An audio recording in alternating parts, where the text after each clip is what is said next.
The waiting hall of the State Civil Service Commission was filled with nervous candidates, dressed in expensive suits, polished shoes, and neatly pressed shirts. Some revised notes one last time. Others practiced answers under their breath. Everyone knew that thousands had applied for only a handful of positions. For many, this interview represented years of sacrifice and dreams. Then the door opened. A young woman stepped inside, and suddenly the room grew quieter, not because people were impressed, but because they were surprised. Her name was Sarah Mitchell. She wore a simple, faded dress and a pair of old shoes that had clearly seen better days. Her bag looked worn from years of use. She carried no expensive folders, no designer accessories, and none of the confidence that usually accompanies top candidates. A few people exchanged amused glances. One young man whispered loudly enough for others to hear. "Did she get lost on her way here?" Several candidates chuckled. Sarah heard them. Her cheeks reddened slightly, but she simply smiled and took a seat in the corner. She pulled out a notebook, covered with handwritten notes, and quietly continued reviewing. Nobody knew the journey that had brought her there. Nobody knew that Sarah had grown up in a small rural town where opportunities were scarce. Her father had passed away when she was only 12 years old. Her mother worked 2 jobs to support the family while battling health problems. Many nights, Sarah studied by the dim light of an old lamp because the family could not always afford electricity bills on time. While other students attended expensive coaching centers, Sarah borrowed used books from libraries and taught herself. When friends spent weekends relaxing, she worked part-time jobs to help pay medical expenses for her mother. Life had never been easy. But Sarah had learned something valuable through hardship. Kindness costs nothing. Yet it can change everything. After several hours, candidates were called one by one. Some emerged from the interview room looking relieved. Others looked defeated. Finally, a staff member opened the door. Sarah Mitchell. She stood up, adjusted her worn bag, and walked calmly into the interview room. Inside sat 5 senior officials.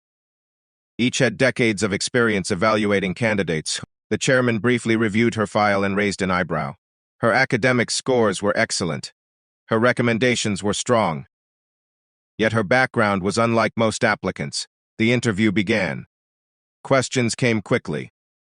Public administration, government policy, ethics, economic development, community leadership.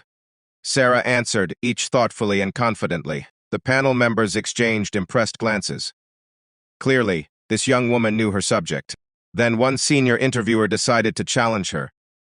He leaned forward and asked, "Miss Mitchell, imagine you're responsible for distributing emergency aid after a natural disaster. You have enough resources to help. Only one group immediately. There are 2 communities. One contains influential leaders whose support could help your future career. The other contains ordinary families who have greater needs but no influence. Which group would you choose?" Many candidates had answered similar questions before. Most spoke about strategy, politics, public relations, career considerations. Sarah paused. The room became still. Then she replied softly, "I would help the families with the greatest need." The interviewer nodded. "Even if it damages your future prospects?" "Yes." "Even if helping the influential group benefits your career?" "Yes." The interviewer crossed his arms. "Why?" Sarah looked down for a moment before answering. When she spoke again, her voice carried an emotion that filled the room. "Because public service isn't supposed to be about protecting a career. It's supposed to be about protecting people." Silence settled over the panel. But she wasn't finished. "When my father died, my family had nothing. We weren't important. We didn't know politicians. We didn't have influence." Her eyes glistened. "But one social worker visited our home every week. She helped my mother find assistance programs. She brought groceries when we had none. She treated us with dignity when the world barely noticed we existed." The interviewers listened carefully. Sarah continued, "I asked her once why she spent so much time helping strangers. She smiled gently. She told me something I'll never forget. The room seemed to hold its breath. She said, The true measure of public service is what you do for people who can never repay you. No one moved. No one spoke. The chairman slowly removed his glasses. Sarah's voice trembled slightly. That woman changed my family's life. Not because she was powerful, not because she was wealthy, but because she cared. She looked at each interviewer. If I ever have the privilege of serving the public, I want to be the kind of person who helps those who feel forgotten. For several seconds, nobody said a word. The panel members who had interviewed thousands of candidates over the years sat completely silent, not because the answer was clever, not because it was rehearsed, but because it was genuine. One interviewer discreetly wiped moisture from the corner of his eye. Finally, the chairman thanked her. "Miss Mitchell, that will be all." Sarah smiled politely and left the room. Outside, some candidates immediately approached her. "How did it go?" She shrugged. "I did my best." A few people still doubted her chances. After all, many applicants had stronger connections, prestigious backgrounds, and more polished appearances. Weeks passed. Then the results were announced. Candidates crowded around the official list. People searched frantically for their names. Suddenly, someone shouted, "She's number one." Heads turned. At the very top of the list stood one name, Sarah Mitchell, the same girl people had laughed at when she entered the waiting hall. The same girl with worn shoes and a faded dress. The same girl who refused to measure success by status. When reporters later asked the chairman why Sarah had received the highest evaluation, his answer surprised everyone. It wasn't because she gave the smartest answers. It wasn't because she had the perfect resume.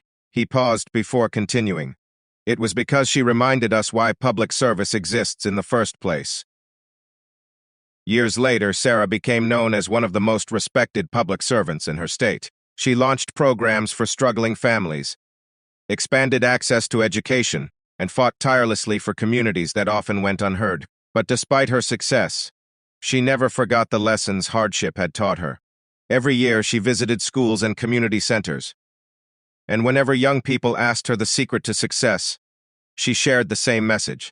Never let someone's appearance tell you their worth. Never underestimate a kind heart. And never forget that the greatest opportunities in life come not from serving yourself, but from serving others. Because in a world obsessed with titles, wealth, and status, true greatness still belongs to those who choose compassion. The girl who was laughed at that morning didn't change the world with power. She changed it with humanity. And sometimes, that is the most powerful thing of all.